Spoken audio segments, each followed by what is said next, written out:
Unit 2, the depth study, is a source-based unit where candidates are required to study a selection of sources in their historical context. This is a skills-based unit with the premium on the application of knowledge and source evaluation, but all within the context of the depth study as a whole. The sources must not be treated in isolation. Therefore, candidates must not restrict themselves to only the content of the sources. Indeed, the greater their historical knowledge and understanding of the period, the more successful they will be at placing the sources in their historical context. The majority of issues in this unit stem from a lack of contextual knowledge and understanding of the depth study as a whole, and rather superficial source evaluation skills. This ultimately means that candidates are unable to access the top levels of response and therefore achieve quality of response. In question A, there is no requirement at present to place the key phrase in its historical context, so that the issues with this question revolve around the ability of the students to provide a factually accurate explanation. Candidates should aim to write 1 or 2 sentences at the most and try to provide specific information which is not solely derived from the source. Some candidates provide extended responses of 1 or 2 paragraphs, and this often leads to time management issues later on in the examination. There are, however, some issues with question B.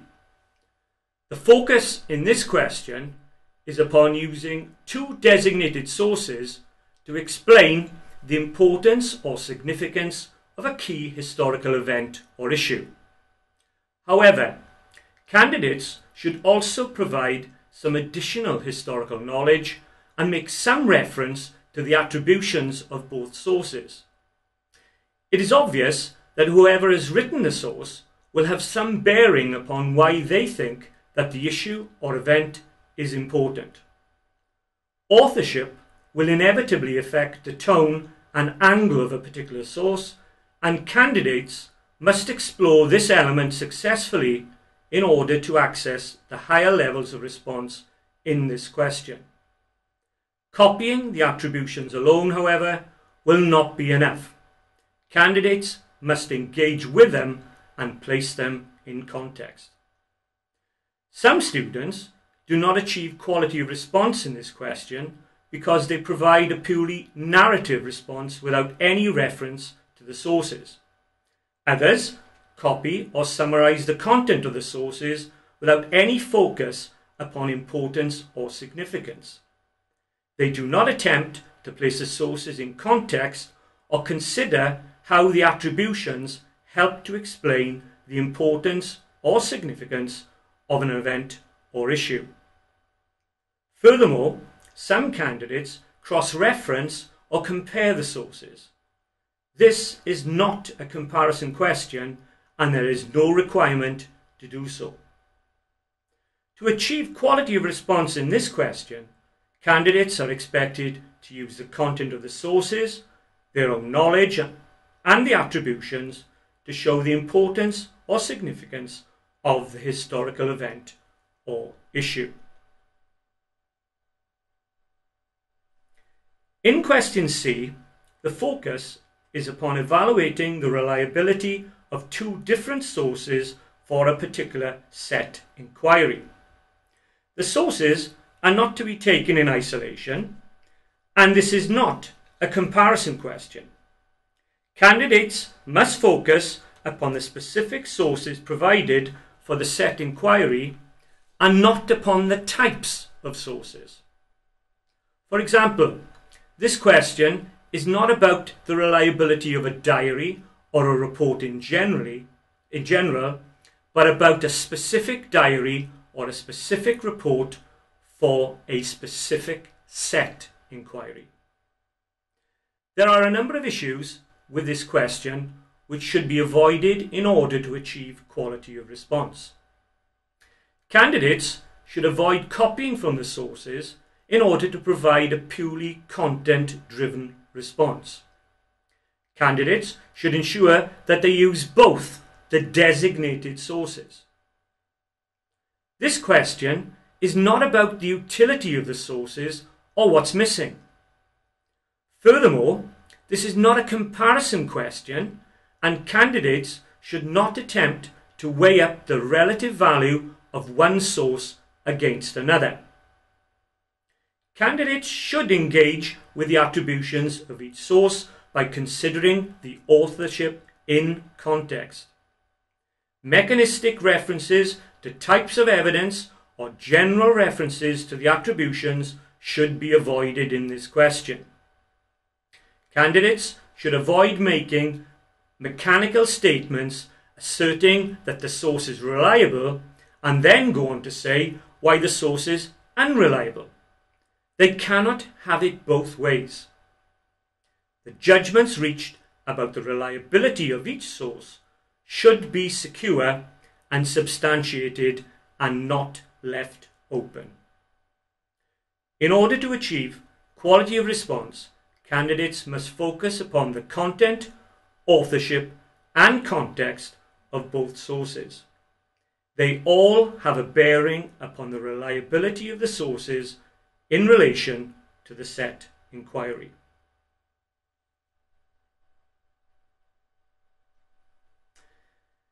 The focus of this question is about placing a range of historical sources within the depth study as a whole.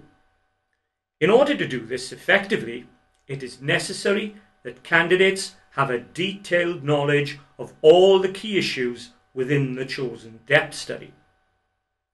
It follows, therefore, that in order to gauge the extent to which the sources provide understanding of the entire depth study, candidates will need to consider the content of some of the sources. We suggest about 3. And provide some meaningful source evaluation of those sources. Candidates should point out the strengths and limitations of those sources, whilst at the same time provide the contextual limitations of those sources as a group in relation to the depth study as a whole. They need to bring in their historical knowledge and understanding of the wider historical context. What else was happening? What other factors, events, themes, and personalities were involved but do not appear in the presented sources? There are a number of issues related to this question which often originate from the approach undertaken by the candidates to answer the question set. Some candidates provide a purely narrative response without any references to the sources or their authorship. Some candidates restrict themselves to either trawling through the content of each source with either some limited focus upon source evaluation or contextual limitations. The more promising responses deal with the content and authorship of the sources and produce some partial coverage of the contextual limitations. These responses are often restricted by some mechanistic source evaluation and or lack of coverage of the entire depth study as a whole. To achieve quality of response, candidates must deal with the content of the sources, the limitations of the sources set in full historical context, and provide accurate and specific source evaluation, focusing upon strengths and limitations.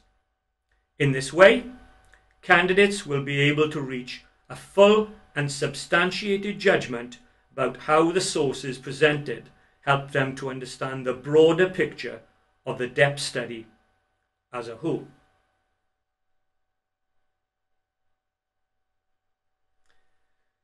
The focus in this question is upon deciding whether or not one source supports or contradicts an historical interpretation presented in another source. Candidates are expected to use the content and attributions of both sources. How and why an interpretation is formed will depend upon who has written it. just as why one source supports or contradicts that interpretation will depend upon who has written it. Authorship, therefore, will have a bearing upon how an interpretation is reached and whether another source supports or contradicts it. There have been some issues with this question. Some candidates were unable to identify the interpretation in the nominated source. Others simply present content-based judgments without any reference to the attributions. This question does not require the candidates to make judgments about the relative value of each source by comparing its reliability. This question is not about the utility of the sources or what's missing. Furthermore, this is not a comparison question, and candidates should not attempt to weigh up the relative value of one source against another. Candidates should engage with the attributions of each source by considering the authorship in context. Mechanistic references to types of evidence or general references to the attributions should be avoided in this question.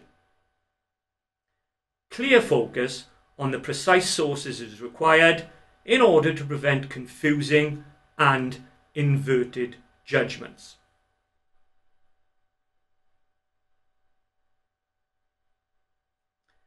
In order to produce quality of response, candidates should accurately identify the interpretation within the given source. They should then consider the content and attribution of this source to explain how and why this interpretation has been formed. Using this information, they must then decide the extent to which the other nominated source supports or contradicts the interpretation. Clearly, the authorship and context of this source will have a bearing upon the degree to which it either supports or contradicts the given interpretation. Candidates should attempt to make an overall judgment on the degree of support for or against the interpretation.